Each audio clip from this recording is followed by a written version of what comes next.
നമസ്കാരം. കേരളം പോളിംഗ് ബൂത്തിലേക്ക് പോകാൻ ഇനി കൃത്യം 30 ദിവസം. കാണാം പീപ്പിൾ ടിവിയുടെ പ്രത്യേക തെരഞ്ഞെടുപ്പ് പരിപാടി അങ്കച്ചൂട്. തമ്മിലടി അവസാനിക്കാതെ ബി.ജെ.പി. സ്ഥാനാർത്ഥി പട്ടിക. പത്തനംതിട്ട സീറ്റിന്റെ കാര്യത്തിൽ അനിശ്ചിതത്വം ഇപ്പോഴും തുടരുന്നു. പ്രഖ്യാപനം വൈകുന്നതിൽ ഒരു വിഭാഗം നേതാക്കൾക്ക് അതൃപ്തി.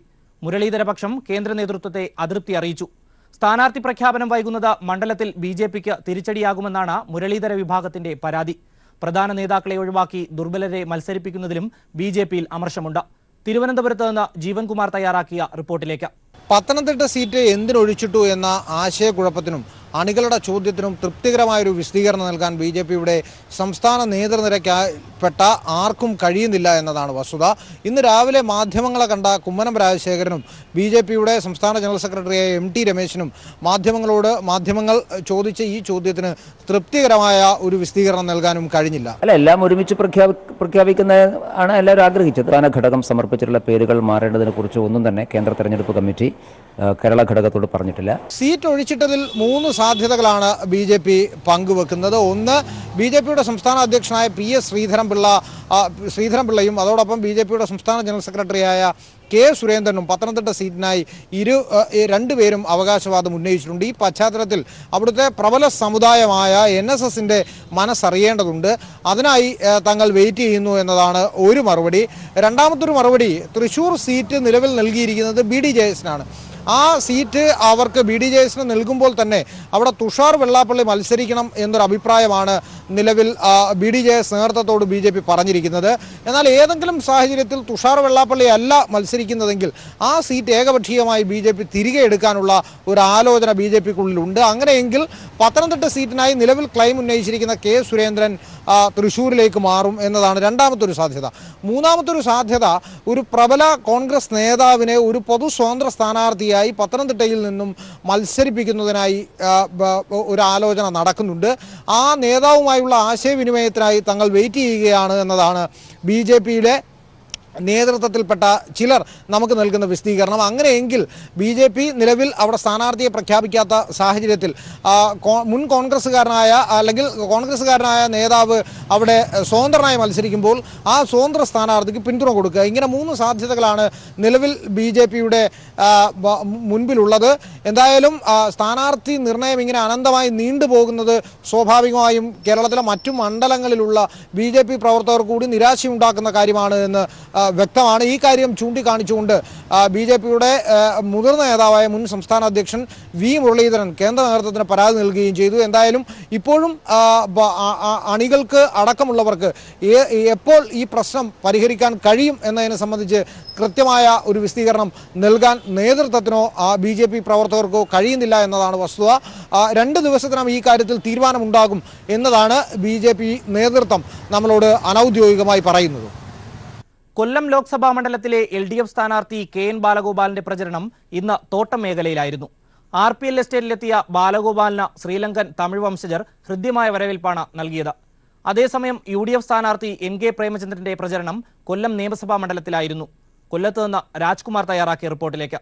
കൊല്ലം ലോക്സഭാ മണ്ഡലത്തിലെ ഇടതുമുന്നണി സ്ഥാനാർത്ഥി KN ബാലഗോപാൽ ഇന്ന് തോട്ടം മേഖല കേന്ദ്രീകരിച്ചായിരുന്നു അദ്ദേഹത്തിന്റെ ഇലക്ഷൻ പര്യടനം.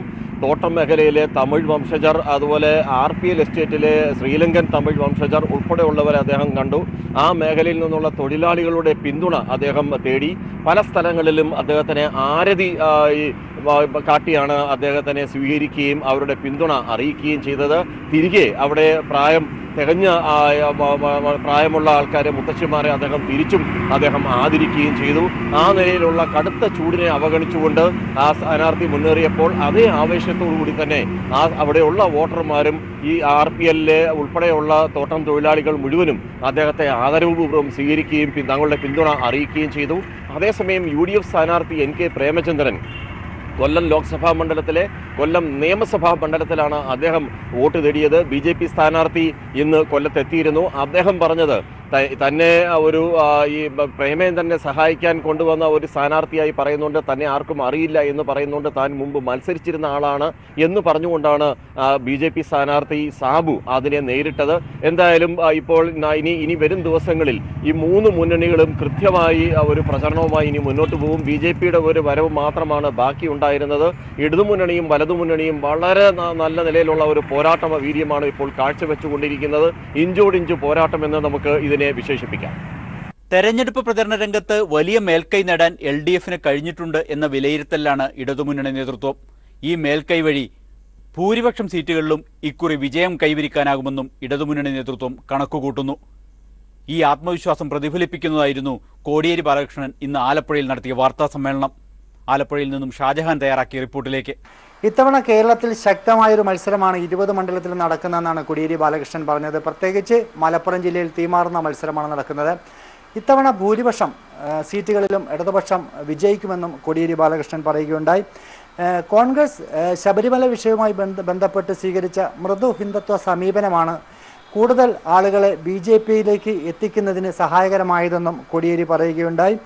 കോൺഗ്രസ് നേതാക്കൾ BJPയിലേക്ക് പോകാൻ കാരണമായത് ഇത്തരത്തിലുള്ള മൃദു ഹിന്ദുത്വ സമീപനമാണ്. മാത്രവുമല്ല, സംസ്ഥാനത്ത് 5 സ്ഥലങ്ങളിൽ കോൺഗ്രസും മുസ്ലിം ലീഗും അതോടൊപ്പം തന്നെ BJPയും സഖ്യമായിട്ടാണ് പ്രവർത്തിക്കുന്നത്. ഇത്തരം കേന്ദ്രങ്ങളിലൊക്കെ തന്നെ അല്ലെങ്കിൽ ഇത്തരം മണ്ഡലങ്ങളിലൊക്കെ തന്നെ ശക്തി കുറഞ്ഞ സ്ഥാനാർത്ഥികളെയാണ് BJP ഇപ്പോൾ NDAയുടെ സ്ഥാനാർത്ഥികളായിട്ട് നിയോഗിച്ചിരിക്കുന്നത്. ഇവരിൽ പലരെയും അതാത് ജില്ലകളിലെയോ അല്ലെങ്കിൽ ആ മണ്ഡലത്തിലെയോ BJPക്കാർക്ക് പോലും അറിയില്ല എന്നും അദ്ദേഹം പറയുകയുണ്ടായി. പരസ്പരം ധാരണയിലാണ് മത്സരിക്കുന്നത്. ഇത് തള്ളിപ്പറയാൻ, അതായത് RSSന്റെയും SDPIയുടെയും വോട്ടുകൾ വേണ്ട എന്ന് തൻ്റെ ഇടത്തോടുകൂടി തള്ളിപ്പറയാനുള്ള ധൈര്യം KPCC പ്രസിഡന്റിനുണ്ടോ എന്നും അദ്ദേഹം കോടിയേരി ബാലകൃഷ്ണൻ വെല്ലുവിളിക്കുകയുണ്ടായി. ഇപ്പോൾ SNDPയും NSSലെ നല്ലൊരു വിഭാഗം ആളുകൾ ഇടതുപക്ഷത്തിന് തന്നെയായിരിക്കും വോട്ട് ചെയ്യുക എന്ന് അദ്ദേഹം പറയുകയുണ്ടായി. ഇതോടൊപ്പം തന്നെ KPCC അഭിമന്യുവിനെ കൊന്ന SDPIയുടെ വോട്ടുകൾ വേണ്ട, അല്ലെങ്കിൽ അത്തരമുള്ള ആളുകളുടെ വോട്ടുകൾ വേണ്ട എന്ന് പറയാനുള്ള ധൈര്യം ഇടതുപക്ഷത്തിനുണ്ട്. പക്ഷേ എങ്കിൽ പോലും ഇടതുപക്ഷത്തോടൊപ്പമാണ് സ്ത്രീകളടക്കമുള്ള കേരളത്തിലെ ഭൂരിപക്ഷം ജനങ്ങളും നിൽക്കുന്നതെന്നും കോടിയേരി ബാലകൃഷ്ണൻ പറയുകയുണ്ടായി. ഇടതുപക്ഷത്തിന് ഇത്തവണ വോട്ട് കൂടും. ശബരിമല വിഷയവുമായി ബന്ധപ്പെട്ട് സ്ത്രീകളുടെ വോട്ട് നഷ്ടപ്പെടുമെന്ന് പറഞ്ഞവർക്കുള്ള മുന്നറിയിപ്പാണ് കഴിഞ്ഞ ഉപതെരഞ്ഞെടുപ്പുകളിൽ ഇടതുപക്ഷത്തിന് ലഭിച്ച വോട്ടിംഗ് ശതമാനം നമുക്ക് മനസ്സിലാക്കാൻ സാധിക്കുന്നതെന്നും കോടിയേരി ബാലകൃഷ്ണൻ പറയുകയുണ്ടായി. ഇത്തരത്തിൽ മാധ്യമപ്രവർത്തകരുടെ ഓരോ ചോദ്യത്തിനും കൃത്യമായ മറുപടി അദ്ദേഹം നൽകുകയുണ്ടായി. നിയമം തെരഞ്ഞെടുപ്പുമായി ബന്ധപ്പെട്ട് കോൺഗ്രസും BJPയും നടത്തിയ കള്ളക്കളി പോലെ മറ്റ് സ്ഥലങ്ങളിൽ കള്ളക്കളി നടത്തുന്നതിനുള്ള ശ്രമമാണ് ഇപ്പോൾ കേരളത്തിൽ BJPയും അതോടൊപ്പം തന്നെ കോൺഗ്രസും നടത്തി വരുന്നത്. അതുകൊണ്ടാണ് ഇടതുപക്ഷത്തോടൊപ്പം നിന്ന് ഇടതുപക്ഷത്തെ വിജയിപ്പിക്കണമെന്ന് പാർട്ടി പറയുന്നതെന്നും കോടിയേരി ബാലകൃഷ്ണൻ പറയുകയുണ്ടായി. ചെർപ്പളശ്ശേരി പാർട്ടി ഓഫീസിലെ ബലാത്സംഗം എന്ന് പറയുന്നത് അത്തരത്തിലൊരു സംഭവം അവിടെ നടന്നിട്ടില്ലെന്നും അത് തികച്ചും കോൺഗ്രസും അതോടൊപ്പം തന്നെ മറ്റു പാർട്ടികളും നെയ്തെടുക്കുന്നതാണെന്നും അല്ലെങ്കിൽ അത് മെനഞ്ഞെടുക്കുന്നതാണെന്നാണ് കോടിയേരി ബാലകൃഷ്ണൻ പറഞ്ഞത്. ഇത്തരത്തിൽ ബലാത്സംഗത്തെക്കുറിച്ച് പറയുന്നവരൊരു കാര്യം ചിന്തിക്കണം. ബലാത്സംഗ കേസിൽ പ്രതികളായവർ മത്സരിക്കുന്ന ഒരു പാർട്ടിയാണ് കോൺഗ്രസ്. ഇതിനെക്കുറിച്ച് രമേശ് ചെന്നിത്തല എന്ത് പറയുന്നു എന്നും കോടിയേരി ബാലകൃഷ്ണൻ ചോദിക്കേണ്ടത്. അതുപോലെ തന്നെ രമേശ് ചെന്നിത്തല സ്വയം ചികിത്സയ്ക്ക് വിധേയനാകണമെന്നും അദ്ദേഹം പറഞ്ഞു. ഇതിനുശേഷം മാധ്യമ സമ്മേളനത്തിന് ശേഷം അദ്ദേഹം SNDP യോഗം ജനറൽ സെക്രട്ടറി വെള്ളാപ്പള്ളി നടേശനുമായിട്ട് കൂടിക്കാഴ്ച നടത്തുകയുമുണ്ടായി. ചേർത്തലയിൽ ഒരു പരിപാടിയിൽ പങ്കെടുക്കുന്നതിന് വേണ്ടിയിട്ടായിരുന്നു കോടിയേരി ബാലകൃഷ്ണൻ എത്തിയത്. അതിനുശേഷം അദ്ദേഹം SNDP യോഗം ജനറൽ സെക്രട്ടറി വെള്ളാപ്പള്ളി നടേശനുമായിട്ട് കൂടിക്കാഴ്ചയും നടത്തി. ലോക ജലദിനമാണിന്ന്. കൊടും വരൾച്ചയുടെ ഈ നാളുകളിൽ ഓരോ തുള്ളി ജലവും വിലപ്പെട്ടതാണ്. ഈ സന്ദേശം ഓർമ്മപ്പെടുത്തുകയാണ് തെരഞ്ഞെടുപ്പ് പ്രചരണ രംഗത്ത് LDF സ്ഥാനാർത്ഥി P രാജീവ്. ഒരു പൊതുകുളം വൃത്തിയാക്കിക്കൊണ്ടാണ് ലോക ജലദിനം ഈ സ്ഥാനാർത്ഥി ആചരിച്ചത്. കൊച്ചിയിൽ നിന്നും CBC ജോസഫ് തയ്യാറാക്കിയ റിപ്പോർട്ടിലേക്ക്. ചുട്ടുപൊള്ളുന്ന വെയിലത്ത് സ്ഥാനാർത്ഥികൾ വോട്ടർമാരെ നേരിൽ കണ്ട് പ്രചരണ പരിപാടികൾ ചൂടുപിടിക്കുമ്പോൾ ഇവിടെ എറണാകുളം മണ്ഡലത്തിലെ LDF സ്ഥാനാർത്ഥി P രാജീവ് കുളം വൃത്തിയാക്കുന്ന തിരക്കിലായിരുന്നു. പ്രളയം ഏറെ ബാധിച്ച തൻ്റെ മണ്ഡലത്തിൽ ലോക ജലദിനവുമായി ബന്ധപ്പെട്ടുകൊണ്ട് ജനങ്ങളിൽ ഒരു അവബോധമുണ്ടാക്കുക എന്ന ലക്ഷ്യത്തോടെയാണ് P രാജീവ് പതിവ് പോലെ ഇത്തരത്തിൽ ജലസ്രോതസ്സുകൾ സംരക്ഷിക്കുന്ന നടപടിയുമായി അദ്ദേഹം എത്തിയത്. എല്ലാ വർഷവും അദ്ദേഹം പാർട്ടി സെക്രട്ടറി ആയിരിക്കെ തന്നെ ഇത്തരത്തിൽ നിരവധി പ്രവർത്തനങ്ങളിൽ അദ്ദേഹം മുൻപന്തിയിൽ തന്നെ ഉണ്ടായിരുന്നു. ഏകദേശം ജില്ലയിൽ 60-ലധികം കുളങ്ങളും അതോടൊപ്പം തന്നെ 50,000-ലധികം മഴക്കുഴികളും അദ്ദേഹം ജില്ലാ സെക്രട്ടറി ആയിരിക്കെ ഈ ജില്ലയിൽ ഉടനീളം അദ്ദേഹം നിർമ്മിച്ചിരുന്നു. ഇതിന്റെ ഭാഗമായി തന്നെയാണ് താൻ ഇത്തവണയും ഈ പ്രചരണ പരിപാടിയുടെ തിരക്കിനിടയിലും ഈ ലോക ജലദിനത്തിൽ താൻ ഇത്തരത്തിൽ കുളം വൃത്തിയാക്കാൻ വേണ്ടി എത്തിയതെന്ന് അദ്ദേഹം പറയുകയും ചെയ്തു. പ്രളയത്തിന് ശേഷം കാലാവസ്ഥ വ്യതിയാനം നമുക്ക് അനുഭവപ്പെട്ടുകൊണ്ടിരിക്കുന്നു. അപ്പോൾ അത്തരം സന്ദർഭത്തിൽ വികസന കാഴ്ചപ്പാടുകളിൽ പാരിസ്ഥിതികമായിട്ടുള്ള ഒരു അവബോധം ശക്തിപ്പെടുത്തേണ്ടതുണ്ട്. നമ്മുടെ ജലസ്രോതസ്സുകൾ സംരക്ഷിക്കേണ്ടതുണ്ട്. കുറെ കൂടി പച്ചപ്പാർന്ന ഒരു ഇടമായി കേരളത്തെ മാറ്റിത്തീർക്കേണ്ടതുണ്ട്. അത്തരം പ്രവർത്തനങ്ങൾക്ക് ഇതിനു മുൻപ് ഒരു പൊതുപ്രവർത്തകൻ എന്ന നിലയിൽ നേതൃത്വം നൽകിയിട്ടുണ്ട്. MP ആയി തെരഞ്ഞെടുക്കപ്പെട്ട് കഴിഞ്ഞാൽ നന്നായി എല്ലാ വിഭാഗം ആളുകളെയും അണിനിരത്തിക്കൊണ്ട് മുന്നോട്ട് കൊണ്ടുപോകാൻ കഴിയും. പി രാജീവ് ജില്ലയിലെ പാർട്ടിയുടെ അമരക്കാരനായിരിക്കെ അദ്ദേഹം ജൈവ കൃഷിയും അതോടൊപ്പം തന്നെ വിഷരഹിത പച്ചക്കറി വിപണനവുമായെല്ലാം തന്നെയും വളരെയധികം ജനശ്രദ്ധ ആകർഷിച്ചിരുന്നു. അതോടൊപ്പം തന്നെ താൻ ഒരു രാഷ്ട്രീയക്കാരൻ എന്നതിലുപരിയായി ഒരു ജനപ്രതിനിധിയായി ഒരു ലോക്സഭയിലേക്ക് തിരഞ്ഞെടുക്കപ്പെട്ട് കഴിഞ്ഞാൽ ഇതിൽ കൂടുതൽ വികസന പ്രവർത്തനങ്ങൾ തനിക്ക് നടത്താനാകുമെന്ന ശുഭപ്രതീക്ഷയും അദ്ദേഹം പങ്കുവയ്ക്കുകയുണ്ടായി. എന്തായാലും അദ്ദേഹത്തിന്റെ പ്രചാരണം ഇപ്പോൾ 2ാം ഘട്ടവും പൂർത്തീകരിക്കുന്നു. നാളെ മുതൽ ഒരു പരസ്യ പ്രചാരണത്തിന്റെ ആദ്യഘട്ടത്തിലേക്ക് നീങ്ങും. തെരഞ്ഞെടുപ്പ് പ്രചാരണത്തിൽ എറണാകുളം ലോക്സഭാ മണ്ഡലത്തിൽ ഏറെ മുന്നിലാണ് LDF സ്ഥാനാർത്ഥി പി രാജീവ്. തെരഞ്ഞെടുപ്പ് ചിത്രം വ്യക്തമായതോടെ ഇടുക്കി ലോക്സഭാ മണ്ഡലത്തിൽ പ്രചരണം ആവേശത്തിലായി. ഒരർത്ഥത്തിൽ 2014 ആവർത്തനം തന്നെയാണ് ഇക്കുറി ഇടുക്കിയിലെ തെരഞ്ഞെടുപ്പെങ്കിലും പുതിയ വിഷയങ്ങളും പ്രചരണ രംഗത്ത് കടന്നുവരുന്നുണ്ട്. നേരത്തെ സ്ഥാനാർത്ഥിയെ പ്രഖ്യാപിച്ച LDF പ്രചരണ രംഗത്ത് ഒരുപടി മുന്നേറിയെങ്കിലും ഒപ്പമെത്താനുള്ള ഓട്ടത്തിലാണ് UDF സ്ഥാനാർത്ഥി ഡീൻ കുര്യാക്കോസ്. ഇടുക്കിയിൽ നിന്ന് സമീർ തയ്യാറാക്കിയ റിപ്പോർട്ടിലേക്ക്. ഹൈറേഞ്ച് സംരക്ഷണ സമിതി പിന്തുണയ്ക്കുന്ന ഇടത് സ്ഥാനാർത്ഥി sitting MP advocate Joyce George പ്രചാരണ രംഗത്ത് ഏറെ മുന്നിലാണ്. അദ്ദേഹത്തിന്റെ 2ാം ഘട്ട പര്യടനമാണ് ഇപ്പോൾ പുരോഗമിക്കുന്നത്. 7 നിയമസഭാ മണ്ഡലങ്ങളിൽ 4 ഇടങ്ങളിലെ പര്യടനം പൂർത്തിയായി. ഇന്ന് മൂവാറ്റുപുഴ കേന്ദ്രീകരിച്ചായിരുന്നു അദ്ദേഹത്തിന്റെ വോട്ടഭ്യർത്ഥന. ഇനി ശേഷിക്കുന്ന 3 നിയമസഭാ മണ്ഡലങ്ങളിൽ അടുത്ത ദിവസങ്ങളിലാണ് പര്യടനം നടത്തുക. നാളെ ഇടുക്കിയിലും തുടർന്നുള്ള ദിവസങ്ങളിൽ ദേവികുളം, ഉടുമ്പൻചോല മണ്ഡലങ്ങളിലും പര്യടനം പൂർത്തിയാക്കും. പിന്നീട് 26 മുതലാണ് പൊതുപര്യടനം ആരംഭിക്കുക. ഓരോ ഇടങ്ങളിൽ ചെല്ലുമ്പോഴും വലിയ രീതിയിലുള്ള സ്വീകരണം തന്നെയാണ് അഡ്വക്കേറ്റ് ജോയ്സ് ജോർജിന് ലഭിച്ചുകൊണ്ടിരിക്കുന്നത്. ജോയ്സ് ജോർജിന്റെ തെരഞ്ഞെടുപ്പ് പ്രവർത്തനങ്ങളെ ഏകോപിപ്പിക്കുന്നതിന് LDFന്റെ ഇടുക്കി പാർലമെന്റ് മണ്ഡലം കമ്മിറ്റി ഓഫീസ് ചെറുതോണി കേന്ദ്രീകരിച്ചുകൊണ്ട് പ്രവർത്തനം ആരംഭിച്ചു. തുറമുഖ വകുപ്പ് മന്ത്രി കടന്നപ്പള്ളി രാമചന്ദ്രനാണ് ഓഫീസിന്റെ ഉദ്ഘാടനം നിർവഹിച്ചത്. ചടങ്ങിൽ വൈദ്യുതി വകുപ്പ് മന്ത്രി M മണി അധ്യക്ഷനായിരുന്നു. അതിനിടെ ഇടതു സ്ഥാനാർത്ഥിക്ക് ഒപ്പം എത്താനുള്ള വലിയ ശ്രമത്തിലാണ് UDFന്റെ സ്ഥാനാർത്ഥി ഡീൻ കുര്യാക്കോസ്. സ്ഥാനാർത്ഥി നിർണയം വൈകിയത് തന്നെ അദ്ദേഹത്തിന്റെ പ്രവർത്തനങ്ങളെ വലിയ രീതിയിൽ ബാധിച്ചിട്ടുണ്ട്. അതുകൊണ്ട് നഷ്ടമായ സമയം പരമാവധി ആർജിച്ചെടുക്കുക, പരമാവധി പ്രവർത്തനങ്ങളുമായിട്ട് വോട്ടഭ്യർത്ഥനയുമായിട്ട് മുന്നോട്ട് പോകുക എന്നുള്ള ലക്ഷ്യത്തിലാണ് UDFും സ്ഥാനാർത്ഥിയും. ഇന്ന് മൂവാറ്റുപുഴ കേന്ദ്രീകരിച്ചായിരുന്നു ഡീൻ കുര്യാക്കോസിന്റെ വോട്ടഭ്യർത്ഥന ആദ്യം. പിന്നീട് കോതമംഗലം, ഒപ്പം തന്നെ തൊടുപുഴ എന്നീ മണ്ഡലങ്ങളിലും അദ്ദേഹം വോട്ടഭ്യർത്ഥിച്ചു. നാളെയാണ് UDFന്റെ പാർലമെന്റ് മണ്ഡലം കമ്മിറ്റി കൺവെൻഷൻ. ചെറുതോണിയിലാണ് പാർലമെന്റ് മണ്ഡലം കമ്മിറ്റി. മുൻ മുഖ്യമന്ത്രി ഉമ്മൻചാണ്ടി ഉദ്ഘാടനം ചെയ്യും. പിന്നീട് ഓരോ നിയമസഭാ മണ്ഡലങ്ങൾ കേന്ദ്രീകരിച്ചുള്ള കമ്മിറ്റികൾ രൂപീകരിക്കും. അതിനുശേഷമായിരിക്കും ഓരോ നിയമസഭാ മണ്ഡലങ്ങളും കേന്ദ്രീകരിച്ചുള്ള വിപുലമായിട്ടുള്ള പ്രചാരണ പ്രവർത്തനങ്ങളുമായിട്ട് ഡീൻ കുര്യാക്കോസും UDFും മുന്നോട്ട് പോകുന്നത്. എന്തായാലും ശക്തമായ ചൂടിനെ അവഗണിച്ചുകൊണ്ട് ഇടത് വലത് മുന്നണികൾ മണ്ഡലത്തിൽ പ്രചാരണ രംഗത്ത് സജീവമാണ്. പൊന്നാനിയിൽ LDFന്റെ സ്വന്തം സ്ഥാനാർത്ഥി PV അൻവറിന്റെ വാഹന പര്യടനം നാളെ ആരംഭിക്കും. മണ്ഡലം നിലനിർത്താനായി UDF സ്ഥാനാർത്ഥി ET മുഹമ്മദ് ബഷീറും സജീവമായി രംഗത്തുണ്ട്. പൊന്നാനിയിൽ നിന്നും AK രജിസ്റ്റർ റിപ്പോർട്ട്. പൊന്നാനി പിടിക്കാൻ PV അൻവർ എന്ന സ്വതന്ത്രനെ രംഗത്തിറക്കി LDF ഇതിനകം തന്നെ കളം നിറഞ്ഞു കഴിഞ്ഞു. ലീഗിന്റെ സിറ്റിംഗ് സീറ്റ് നിലനിർത്തുക എന്ന വലിയ ദൗത്യമാണ് ET മുഹമ്മദ് ബഷീറിന് മുന്നിലുള്ളത്. ഇരു മുന്നണികളും പ്രചാരണ രംഗത്ത് സജീവമാണ്. LDF സ്ഥാനാർത്ഥി PV അൻവർ ഇന്ന് കോട്ടക്കൽ മണ്ഡലത്തിലാണ് പര്യടനം നടത്തിയത്. കോട്ടക്കൽ ആര്യവൈദ്യശാലയിൽ ജീവനക്കാരും തൊഴിലാളികളും PV അൻവറിന് ഹൃദ്യമായ സ്വീകരണം നൽകി. തീരദേശ മേഖലയിൽ ആവേശകരമായ സ്വീകരണമാണ് PV അൻവറിന് കഴിഞ്ഞ ദിവസങ്ങളിലെല്ലാം തന്നെ ലഭിച്ചത്.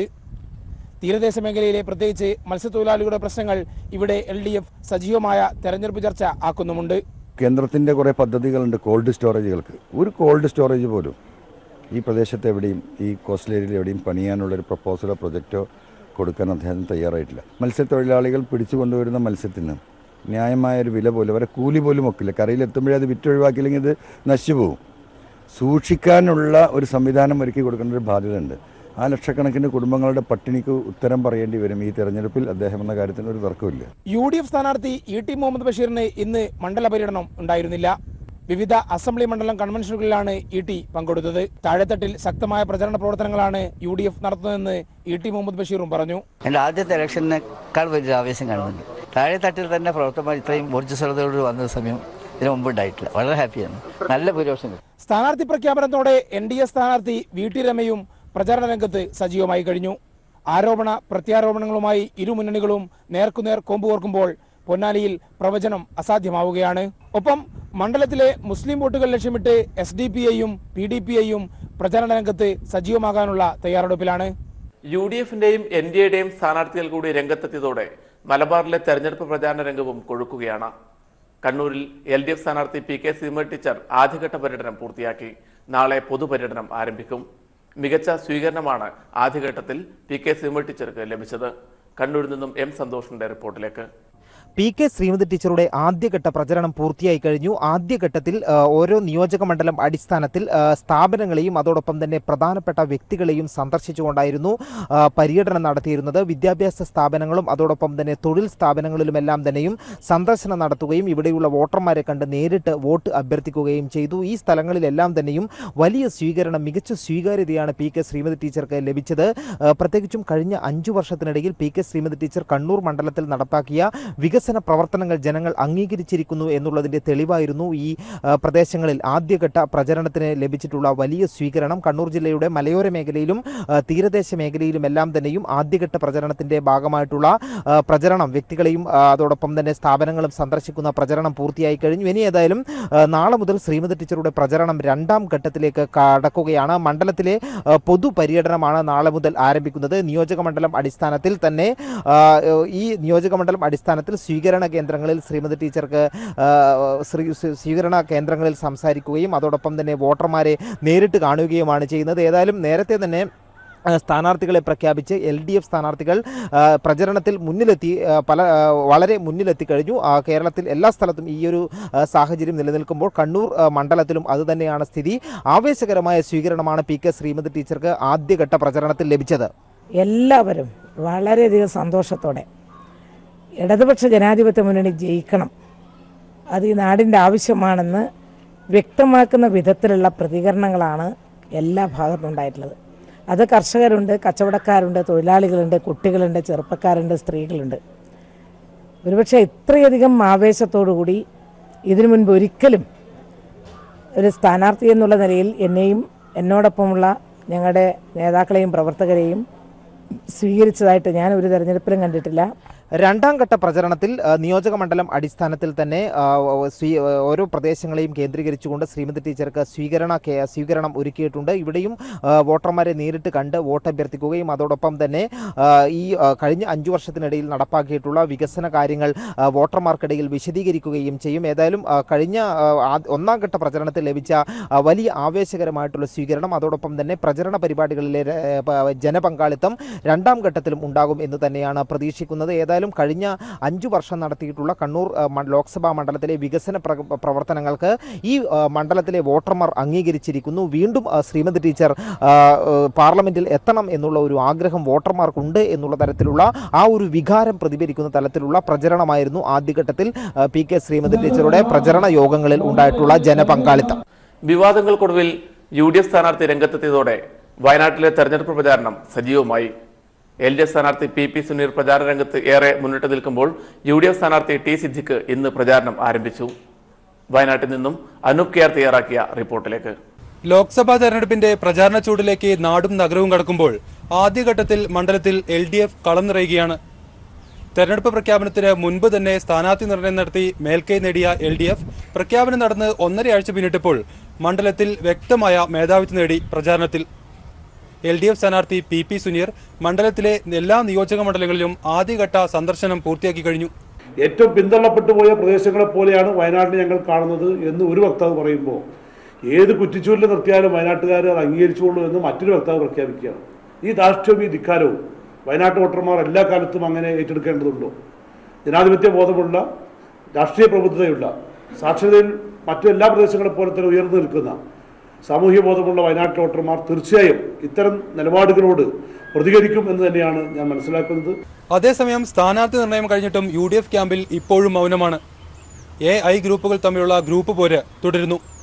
വയനാട്ടിൽ ഏത് കുറ്റിച്ചൂല നിർത്തിയാലും UDF ജയിക്കുമെന്നുമൊക്കെയുള്ള UDF നേതാക്കളുടെ പരാമർശങ്ങൾ ചർച്ചയായതോടെ പ്രചാരണത്തിൽ ഇതിനെല്ലാം മറുപടി പറയേണ്ട അവസ്ഥയിലായി UDF സ്ഥാനാർത്ഥി T സിദ്ദിഖ് ഇന്ന് മണ്ഡലത്തിലെത്തി വയനാട്ടിലെത്തി ആദ്യ ദിന പര്യടനം നടത്തി. ഒരു പ്രശ്നമില്ല. സംഘടനാപരമായി എല്ലാവരും ഒറ്റക്കെട്ടാണ്. ഇന്നലെയും ഞങ്ങൾ രാത്രി ഒന്നിച്ചിരുന്നിരുന്നു. ഇന്ന് രാവിലെ ഞങ്ങൾ സംസാരിച്ചു. അങ്ങനെ ഒരു പ്രശ്നങ്ങളും ഒറ്റക്കെട്ടായി പാർട്ടിയും മുന്നണിയും ഒറ്റക്കെട്ടായി മുന്നോട്ട്. BDJS-നാണ് വയനാട് സീറ്റ് NDA നൽകിയിരിക്കുന്നത്. BDJS ഇത് കേരള കോൺഗ്രസ് PC തോമസ് വിഭാഗത്തിന് നൽകുമെന്നും സൂചനയുണ്ട്. ഏതായാലും ഈ സീറ്റ് സംബന്ധിച്ച് പേയ്മെന്റ് സീറ്റ് വിവാദവും ഇതിനിടെ വയനാട്ടിൽ ഉയർന്നു കഴിഞ്ഞു. ഏതായാലും മുന്നണികൾ സജീവമായതോടെ വയനാട്ടിലും തെരഞ്ഞെടുപ്പ് അതിന്റെ ആവേശകരമായ ഘട്ടത്തിലേക്ക് കടക്കുകയാണ്. തെരഞ്ഞെടുപ്പ് വാർത്തകളും വിശേഷങ്ങളും അവസാനിക്കുന്നില്ല. നാളെ ഇതേ സമയത്ത് വീണ്ടും കാണാം.